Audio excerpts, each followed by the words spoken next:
जिस भी साथी को टिकट मिलेगी, मान लो मुझे मिलती है, मैं लड़ूंगा चुनाव डंके की चोट पे लड़ूंगा और मैं ये कहता हूँ कि यहाँ से 40,000 से ज़्यादा वोटों से जीत के हम लोग जाएंगे। बाजी देखनी होगी तो आपको बीजेपी में देखनी पड़ेगी। अनिल विज की और मनोहर खट्टर की क्या है, ओम प्रकाश धनखड़ की और कैप्टन अभिमन्यु की क्या है। नमस्कार साथियों, मैं संदीप भारद्वाज फिर से एक नई वीडियो के साथ आपका वेलकम करता हूं। 2-3 महीने बाद आगामी चुनाव आने वाले हैं विधानसभा के, हरियाणा के। तो इसी कड़े में आज हमारे साथ स्वामी आदित्य वैश्य जी कांग्रेस की टिकट पर दावा कर रहे हैं चुनाव लड़ने का, हमारे साथ मौजूद है। स्वागत है सर। सबसे पहले नमस्ते भाई संदीप, बहुत बहुत धन्यवाद। मैं बिल्कुल ठीक हूँ। तो जैसा कि आपको भी पता है कि आगामी चुनाव आने वाले हैं, तैयारी किस प्रकार से चल रही है आपकी? मेरी भी और मेरी पार्टी की भी तैयारियां पूरी हैं और हम लोग तो तैयार हैं, बल्कि सरकार चाहे तो चाहे पहले ही करवा ले इलेक्शन। तो पूरे सारे साथी लगे हुए हैं और योजनाबद्ध तरीके से और टारगेटेड एरिया जो है उसके अनुसार काम कर रहे हैं। पार्टी को ये पता है कि कार्यकर्ता आज कहाँ पर कार्य कर रहा है और कितना आज का उसका काम है। वो सब साथियों के काम निश्चित कर रखें कि हर रोज़ हमें इतना काम करना है और उसकी पूरी रिपोर्ट पार्टी को देनी। तो लगे हुए हैं हम लोग। तो श्योर हैं कि जब भी सत्ता पक्ष के लोग चाहें और वो अनाउंस करवा सकते हैं चुनाव को, भले चाहे अक्टूबर से पहले करवा लें वो। स्वामी जी से राजनीति में आना क्या रीज़न आपका ये? आप पत्रकार हैं और आप बारीकी से जानते हैं, पिछले लगभग 50 साल से जो है ऊंचाना में जो विकास कार्य होने चाहिए थे वो नहीं हुए। एक तो ये पक्ष था कि ऊंचाना जो है उसमें जो पिछड़ापन है उसको ख़त्म करना है। आज यहाँ पे शिक्षा की बात, अभी हम अलेवा गांव से आए और वहाँ किसी के घर पे शौक के लिए गए थे और बड़ा कष्ट हो रहा है मुझे, हालांकि ये बातें कहनी नहीं चाहिए। एक माता जी थे, वो बाइक से गिरे, उनको पहले यहाँ क्या नाम नगूरा लेकर के गए, नगूरा से फिर उनको रोहतक में सिविल हॉस्पिटल में जींद सिविल हॉस्पिटल में लेके गए। जींद वालों ने भी कह दिया कि जी हमारे बस की नहीं है, हमारे पास यहाँ सुविधाएं नहीं है, तो फिर उनको पीजीआई लेकर के जाना पड़ा। जब तक वो पीजीआई पहुँचे तो उनका जो है प्राणांत हो गया। तो यहाँ पर सुविधा होती तो निश्चित तौर पे यहाँ अगर वो सुविधाएं होती, भाई आपका नगूरा भी एक बड़ा क्षेत्र है, ऊंचाना बड़ा क्षेत्र है, फिर जींद तो डिस्ट्रिक्ट हेडक्वार्टर है, जींद डिस्ट्रिक्ट हेडक्वार्टर तक भी वो सुविधाएं नहीं है। तो ये लगा कि सारे साथियों को मिल करके अपन, जिसको बांगड़ भूमि कहते हैं ना, वो बांगर भूमि आज बेचारी उपेक्षा का शिकार है, किसी भी कारण से रही हो। नेता भी बड़े बड़े रहे हैं यहाँ, परंतु वो काम जो होने चाहिए थे वो नहीं हो पाए। शिक्षा की बात है, शिक्षा के क्षेत्र में भी आज कितने गांव ऐसे हैं जहाँ सरकारी स्कूल हैं और लड़कियों के लिए जो टॉयलेट्स जो है वो नहीं है। ये तो सरकार की रिपोर्ट्स हैं अपनी।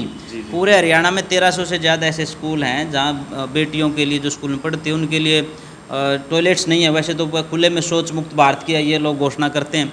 ये शिक्षा की बात है, चिकित्सा की बात है, रोजगार की बात है। रोजगार के क्षेत्र में भी सबसे ज़्यादा बुरा हाल आज हमारे नौजवानों का हो चुका है और आप बारीकी से देख भी रहे हैं इस क्षेत्र में।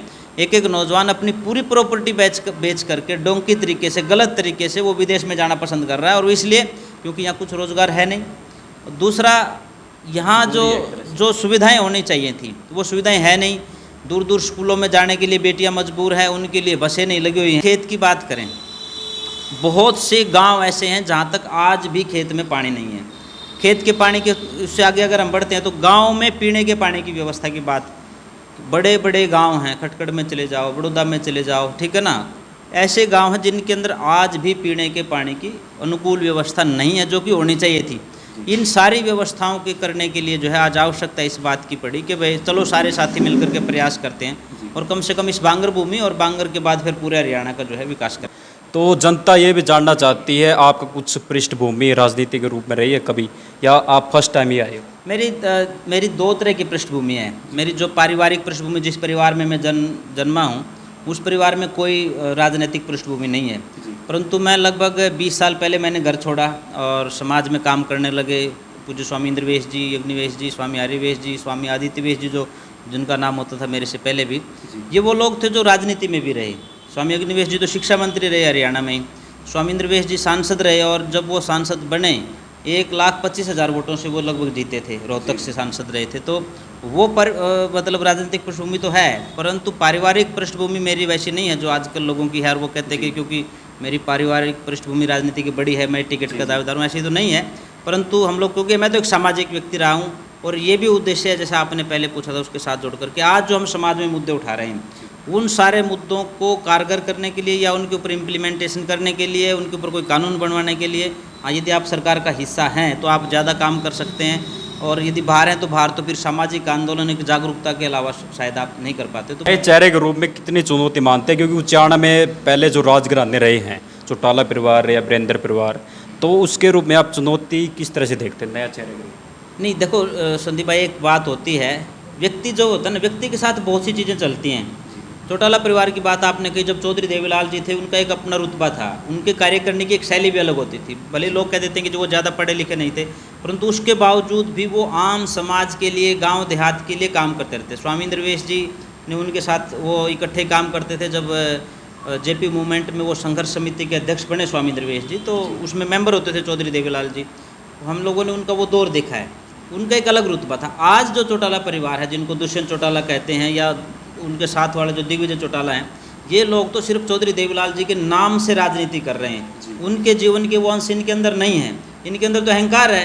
अभी पिछले दिनों जब लोकसभा का चुनाव था और घटना हुई रोजखेड़ा में, जो है इन लोगों ने शायद अपने आप ही करवाई होगी, ये लोग इस तरह के काम करते भी रहते हैं। और उस समय पंचायत के लोग गए, पंचायत के लोगों को जो है उन्होंने वहाँ से हिस्ट करके, धमका करके, कह लो उनकी बेइज्जती करके उनको बाहर भेज दिया।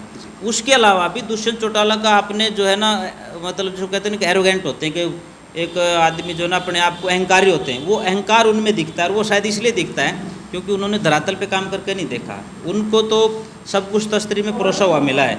चौधरी देवीलाल जी के नाम की राजनीति आगे तक चलती रही, और उसी राजनीति का नाम का जो है आज ये लोग लाभ ले रहे हैं। अन्यथा दुष्यंत चौटाला में ऐसी कोई चीज़ नहीं है जिनके आधार पे उनको बड़ा नेता माना जा सके।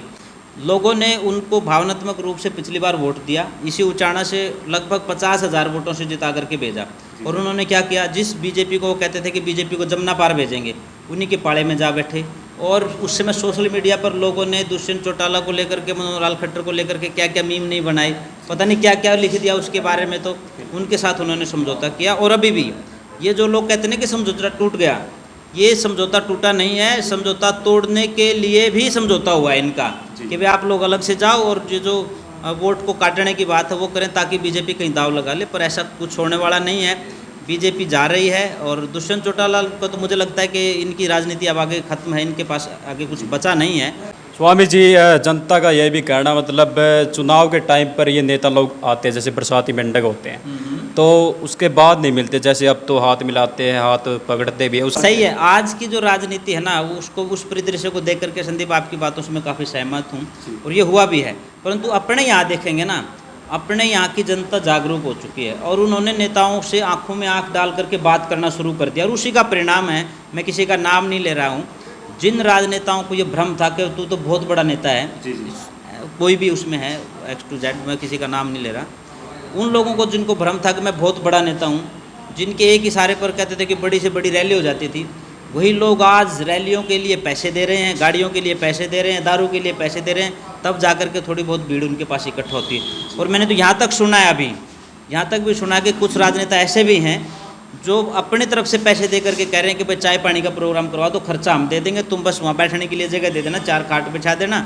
4 कुर्सी लगा देना, हम लोग 5, 7, 10 लोग आएंगे, 10 लोग तुम्हारे हो जाएंगे, चाय पानी पीने के नाम पे हमारी खबर बन जाएगी और अखबार में छाप देंगे कि बड़ा भारी दौरा हुआ इस गांव में, 5 जगह नेताजी के चाय के प्रोग्राम हुए।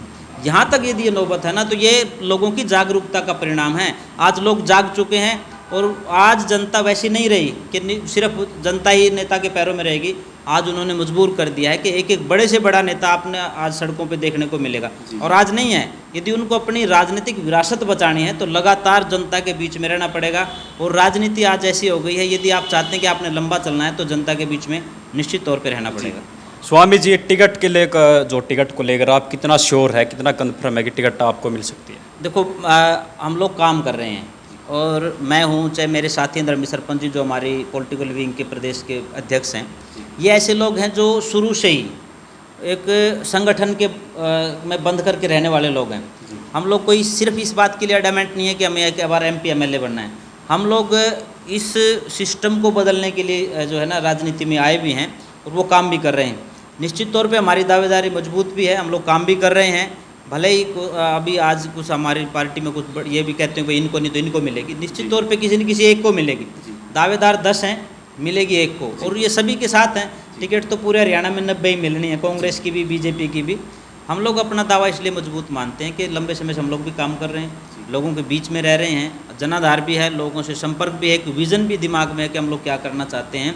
जबकि दूसरे जो हमारे साथी हैं मेरी पार्टी के ही, उनको मैंने पिछली बार एक मीटिंग थी जब हमारी यही कहा था कि जिनको चौधरी भूपेंद्र सिंह हुड्डा जी, माननीय उदयभान जी जो हमारे अध्यक्ष हैं प्रदेश के, और माननीय दीपक बावरिया जी जो प्रभारी हैं, ये तीनों हमारी पार्टी के जो बड़े नेता हैं हरियाणा स्तर के, और हम पार्टी हाईकमान भी जिसके कंधे पे भी हाथ रख देगी उस साथी को जिता के लेकर के जाएंगे। क्योंकि हमारा पहला जो टारगेट है वो है कि हरियाणा में सरकार बनाएंगे, चौधरी भूपेंद्र सिंह हुड्डा जी मुख्यमंत्री बनेंगे, और उसके बाद विकास के कार्य जो है दोबारा से प्रारंभ होंगे। पार्टी के लिए दावा कितना मजबूत है, बिल्कुल मजबूती से लड़ भी रहे हैं, और पार्टी के सामने हमारे सारे कार्य भी हैं। और पिछले लोकसभा चुनाव में भी हमारे साथियों की जो मेहनत है वो पार्टी के पास उसकी एक एक मिनट की रिपोर्ट भी है। किस तरह से सुबह 6 बजे से हमारे साथी लगते थे, रात को 12-1 बजे तक प्रचार से वापस लौट करके आते थे। ये सारी एक एक चीज़ें टिप्स पे हैं। उस लोकसभा में भी हमने 3 बार पूरे क्षेत्र को जो है डोर टू डोर किया। फिर भाई जयप्रकाश जी जो सांसद बने, उनके साथ भी हर गांव में गए, उनकी जनसभाओं में जो है सहयोग करवाया, हर जगह जाकर के लोगों से वोट भी मांगे, और उसका परिणाम ये निकला कि 37,500 के लगभग वोटों से जो है हम लोग जीत करके आए। इसी अलेवा गांव में मेरी भी ड्यूटी लगी हुई थी, खुद रणजीत चौटाला जो है यहाँ बैठा और उसने पूरा संघर्ष भी किया। उसके बावजूद हमारे इस गांव के लोगों ने जो है कांग्रेस पार्टी में आस्था व्यक्त की और कांग्रेस जीत के गई। मेरा खुद जहाँ मेरा जन्म स्थान खटखड़, बहुत लंबे अरसे के बाद पहली बार कांग्रेस जो है वहाँ लगभग 1400-1500 वोटों से जीती है। तो लोगों में एक अलग रुझान भी है, और ये कहीं ना कहीं आत्मीय भाव एक दूसरे का जो जुड़ाव है उसी का परिणाम है। स्वामी जी, आपने बताया कि आप टिकट के लिए श्योर हैं, टिकट आपको मिलती है अच्छी बात है, लेकिन बाय चांस नहीं मिलती, आपका क्या कदम रहेगा? आप कांग्रेस का साथ देंगे या निर्दलीय लड़ेंगे, कैसे क्या रहेगा? संदीप भाई, जैसा मैंने पहले कहा, हम लोग संगठन में बंद के रहने वाले लोग हैं। मैंने पहले भी कहा, हमारे प्रभारी जी के सामने भी कहा, हमारे जो साथी जो और टिकटार्थी है, मेरे साथी जो साथ काम कर रहे हैं, समकक्ष हैं, उन सब के सामने भी ये कहा कि हमारी लड़ाई, पहली लड़ाई टिकट तक है। जिस भी साथी को टिकट मिलेगी, मान लो मुझे मिलती है, मैं लड़ूंगा चुनाव, डंके की चोट पे लड़ूंगा, और मैं ये कहता हूँ कि यहाँ से 40,000 से ज़्यादा वोटों से जीत के हम लोग जाएंगे। यदि मेरी पार्टी, मुझे लगता है कि मैं सफिशेंट कैंडिडेट नहीं हूँ, किसी दूसरे साथी के कंधे पे हाथ रखते हो, तो निश्चित तौर पे उसको जिता के लेके आएंगे। ना मैं कोई निर्दलीय चुनाव लड़ूंगा, ना कांग्रेस से बाहर जाऊंगा। आप साथ दोगे, लेकिन एक लड़ाई और चल रही है आपकी पार्टी में कि अगर वीरेंद्र परिवार को, वीरेंद्र डूमर का परिवार को मिलती है टिकट, तो उस बेस पर आप क्या करना चाहोगे? उस पर क्या रहेगा आपका कदम? देखो संदीप जी, पार्टी हाईकमान ने हमारे को ये कह रखा है कि भाई मुंह देख के टीका नहीं करेंगे, सर्वे के आधार पे। और ये अच्छी भी बात है, सर्वे के आधार पे जो जिताऊ कैंडिडेट है, आज प्राथमिकता है कि आपकी सरकार आनी चाहिए। बात ये नहीं है कि मुझे टिकट मिले या चौधरी वीरेंद्र सिंह जी को टिकट मिले, बात ये है कि किसको टिकट देने से यहाँ से हम लोग जीतते हैं और सरकार बनाने में सहयोगी होते हैं। यदि हमारी सरकार बनती है ना, फिर तो इस चीज़ के मायने हैं। यदि यहाँ हम किसी को भी माथा टेक करके टिका करेंगे और वो बाई चांस सीट लूज कर गए, तो नुकसान तो सरकार में है ना। प्राथमिकता है सरकार बनाने की। दूसरी बात, सर्वे के आधार पे हाईकमान ने कहा है कि भाई टिकट देंगे, उसके ऊपर हमें पूरा विश्वास भी है। और सर्वे के आधार पे जो भी जिताऊ कैंडिडेट होगा, जैसे मैंने पहले कहा, जो भी जिताऊ कैंडिडेट है उसको चौधरी भूपेंद्र सिंह हुड्डा जी, उदयभान जी, दीपक बावरिया जी, जिसके कंधे पे भी हाथ रख देंगे, उसको चंडीगढ़ पहुंचाने का काम हमारा है। जितनी मेहनत जयप्रकाश जी के चुनाव में की थी, उससे ज़्यादा मेहनत करेंगे। और किसी साथी से एक पैसा नहीं लेंगे, कोई गाड़ी नहीं लेंगे, अपने साधनों से जो है उसकी मदद करेंगे। बाकी जो आपके कांग्रेस के जो उम्मीदवार हैं, उनसे हमने बातचीत करी, तो उनसे हमें यही क्वेश्चन पूछा, अगर वीरेंद्र परिवार को मिलती है, तो उन्होंने कहा कि हम सोचेंगे। तो एक तरह से फूट लगती है आपकी कांग्रेस में? नहीं, वो उनके देखो निजी विचार हो सकते हैं संदीप जी। मैंने पहले भी कहा, मैं पार्टी में प्रदेश प्रवक्ता, मतलब आप तो साथ हो? बिल्कुल, मैं कांग्रेस पार्टी के साथ हूँ। और आला कमान जो है हमारी, जिस भी साथी के कंधे पे हाथ रखेगी, उसको डंके की चोट पे जिता के लेंगे। हम अपनी लड़ाई भी लड़ रहे हैं, मैंने अपना आवेदन भी किया है कि मेरे को भी टिकट चाहिए, मुझे देती है तो भी ठीक है, किसी दूसरे साथी कंधे बात रखे तो भी। हमारा उद्देश्य सरकार लेकर के आना, चौधरी भूपेंद्र सिंह हुड्डा जी को मुख्यमंत्री बनाना। तो दर्शकों, स्वामी आदित्य अवैध जी पूरा साथ देंगे कांग्रेस का, चाहे टिकट किसी को भी मिले। कहीं जैसे किरण चौधरी जी है, वो आपकी पार्टी छोड़कर बीजेपी ज्वाइन करेगी, तो क्या गुटबाजी लगती है आपके पार्टी में? नहीं, देखो मैं ये मानता हूँ, पहले तो यह है कि एक कांग्रेस समुद्र है, ठीक है ना, बड़ा व्यापक इसका दायरा है, और ये एक वैचारिक संगठन है। दूसरा, किरण चौधरी जी जो छोड़ करके गई, उनके बारे में तो एक ही बात कहूँगा कि उनकी महत्वाकांक्षाएं ज़्यादा थी। आपने देखा होगा, इसी अभी 2 महीने के बीच की मैं बात बताता हूँ। जब राहुल गांधी जी यहाँ आए, हरियाणा में आए, तो किरण चौधरी जी राहुल गांधी जी के बिल्कुल साथ बैठे थे। वो पार्टी छोड़ के चले गए। पार्टी की एक जिला स्तर की बैठक थी, जिला स्तर की बैठक में मैंने किरण चौधरी जी को सबसे कोने में बैठे हुए देखा। भाई, आप जिस पार्टी में थे, जहाँ आप दावा कर सकते थे कि मैं भी मुख्यमंत्री बन सकती हूँ, जहाँ आप मुख्यमंत्री का दावा करते थे, दूसरी पार्टी में जा करके आप इस कोने में बैठ गए, और मुझे लगता है कि उनको इस बात के भी लाले पड़ जाएंगे कि उनको टिकट मिलेगी भी कि नहीं मिलेगी। दूसरा, वो वहाँ खिलाफ नहीं बोल सकते, जिस दिन वो खिलाफ बोलेंगे उसी दिन बीजेपी उसको बाहर छोड़ देगी। ये अपने विचारों की अभिव्यक्ति की आज़ादी भी कांग्रेस में है। कांग्रेस में रहकर कोई व्यक्ति बोल सकता है कि नहीं मैं ये बनना चाहता हूँ। आज कौन सा एक आदमी बता दो आप मुझे बीजेपी में जो ये कहता हो कि जी मुझे मुख्यमंत्री बना दो, कोई नहीं बोल रहा। उनको पता जिस दिन आप कह देंगे उसी दिन कान पकड़ करके पार्टी से बाहर निकाल देंगे। विचारों की अभिव्यक्ति की आज़ादी जो है वो कांग्रेस में है, और क्योंकि किरण चौधरी जी को अति महत्वाकांक्षाएं थी, वो कुछ बड़ा अपने आप को वो करना चाह रही थी, पर उन्होंने देखा नहीं उनसे पहले जो लोग गए थे मुख्यमंत्री बनने के लिए उनका क्या हुआ। मतलब उनको पछतावा होगा अब जाकर कुछ बीजेपी दिन के बाद हो जाएगा, आज नहीं तो बाद में हो जाएगा, निश्चित तौर पे होगा। क्योंकि जो लोग इनसे बड़े भी थे, मतलब बड़े मैं कोई वैसे नहीं कह रहा, उनसे उम्र में बड़े थे, अनुभव में बड़े थे जो राजनीति में लोग, वो वहाँ गए और वो वहाँ ठगा सा महसूस करके कुछ वापस आ गए, कुछ हो सकता है और वापस आ जाएं विधानसभा चुनाव तक। पर मुझे लगता है कि किरण चौधरी जी का ये निजी फैसला भी था। पर आपने हुड्डा साहब को उनकी खिलाफत करते देखा क्या, या फिर शैलजा जी का कोई बयान उनके खिलाफ आया कि नहीं?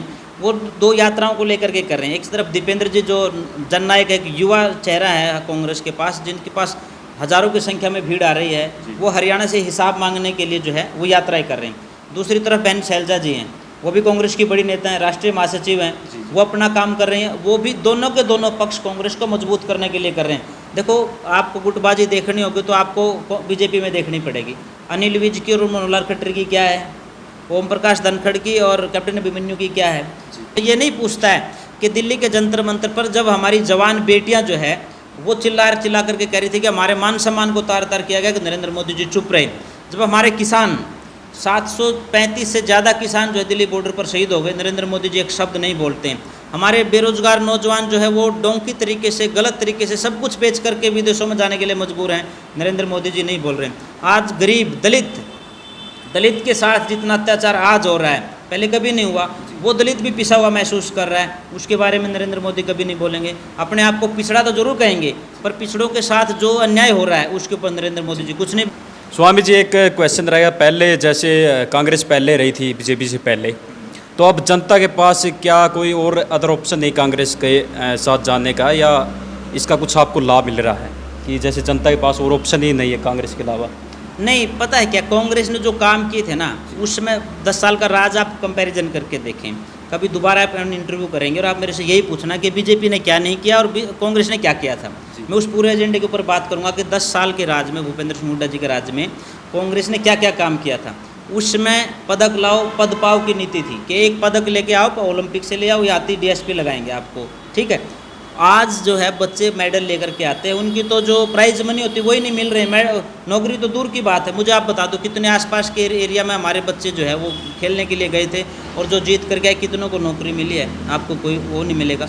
शिक्षा का हब माना जाता था हरियाणा, कि शिक्षा के क्षेत्र में हरियाणा नंबर 1 है। आज जो है डिफॉल्टरों में हमारे यूनिवर्सिटियों के नाम जो शामिल हो रहे हैं, लोग कह देते हैं जी ये तो फिर यूनिवर्सिटी वालों की दिक्कत, यूनिवर्सिटी की नहीं, प्रशासन की। दूसरी बात, पिछले 10 दिन में चाहे गोहाना की बात हो, चाहे हिसार की बात हो, और चाहे कलहासी की बात हो, हर रोज़ फायरिंग हो रही है, हर रोज़ लूट खसोट हो रही है, हर रोज़ फिरौती मांगी जा रही है। व्यापारी परेशान हैं, कर्मचारी परेशान हैं, सारे के सारे जो है हमारे सरपंच परेशान हैं, आशा वर्कर परेशान हैं, दलित मजदूर और किसान वो तो परेशान वैसे ही है। लगभग 2 लाख पद सरकारी नौकरियों में खाली पड़े हैं, उनको भरा जाएगा। और हरियाणा कौशल रोजगार नाम से जो एक ठगी का जो धंधा बनाया है ना सरकार ने, ठेका प्रथा शुरू की है, उसको बंद करके जो लगे हुए साथी हैं उनको पक्का करके और आगे जो नौकरियां लगाई जाएंगी वो मेन स्ट्रीम जो नौकरियां होती हैं। स्वामी जी, आप भगवादारी हैं और ज़्यादातर भगवादारी बीजेपी पार्टी में देखने को मिलते हैं, आप कांग्रेस पार्टी में एक ऐसे ही देख रहे हो? संदीप, 2 बात हैं। बीजेपी सत्ता के लिए लड़ रही है और हम लोग सत्य के लिए लड़ रहे हैं। देखो, चाहे भगवाधारी जो है ना वो किसी की बपोती तो है नहीं, वो किसी भी पार्टी की भी नहीं है और किसी विचार की भी नहीं है। ये तो वो लोग हैं जो मानवता के लिए काम करते हैं कि भाई चाहे किसी भी घर में कोई पैदा हुआ है, हमारे लिए सब बराबर हैं और मानवता के नाते हमारा फ़र्ज़ बनता है कि जो ज़रूरतमंद आदमी है उसका हम लोग जो है उसकी मदद करें, और जो जिसको जैसी आवश्यकता है उसमें वैसे वैसे हम मददगार हो सकें। तो ये थी बातों पर आज जो है बीजेपी में जो भगवा के नाम पर बीजेपी जो दोहन करना चाहती है, मैं कोई भगवा को राजनीतिकरण नहीं चाहता। निश्चित तौर पे जिसकी ये वैचारिक स्वतंत्रता की बात है, और भी दूसरा साथी राजनीति में आना चाहे अपने विचारों की दृष्टि से मजबूत होकर के समाज के लिए काम करें। स्वामी जी, लास्ट वीडियो के अंत में क्या कहना चाहोगे हमारे दर्शकों के लिए और उच्चाणक जनता के लिए? एक ही निवेदन करना चाहूँगा आपके दर्शकों से, हम लोग भी प्रयास करें टिकट का, मुझे मिला तो भी और किसी मेरे दूसरे साथी को भी मिले। अब की बार आपको ये निश्चित करना है कि कांग्रेस को लेकर के आना है, चौधरी भूपेंद्र सिंह हुड्डा जी को मुख्यमंत्री बनाना है और बीजेपी को हटाना है और बीजेपी से वो हिसाब मांगना है कि 750 से ज़्यादा किसान जो है वो शहीद हो गए, आप नहीं बोले थे। हमारी पहलवान बेटियों के ऊपर लाठियां चलाई गई तब भी तुम नहीं बोले थे। हमारे नौजवानों के ऊपर लाठियां चलाई गई तब भी तुम नहीं बोले थे। सरपंचों के ऊपर लाठियां चलाई गई तब भी नहीं तुम लोग बोले थे। आज हम उन बातों का हिसाब मांगते हैं और इनका हिसाब जिस दिन आप वोट डालने के लिए जाओ, बटन को इतनी मजबूती से दबाना है कि आपको लगे कि आप अपने उन बातों का हिसाब ले रहे हैं जिनकी आज समाज को ज़रूरत है। जी, धन्यवाद जी। तो ये थे स्वामी आदित्य वैश जी, जो उचाणा में मजबूत पकड़ बनाए हुए हैं और देखने लायक बात रहेगी टिकट किसको मिलेगी। और इस वीडियो को ज़्यादा से ज़्यादा शेयर कीजिए। इनके विचार कैसे लगे स्वामी जी के, कमेंट में राय जरूर दीजिए। धन्यवाद।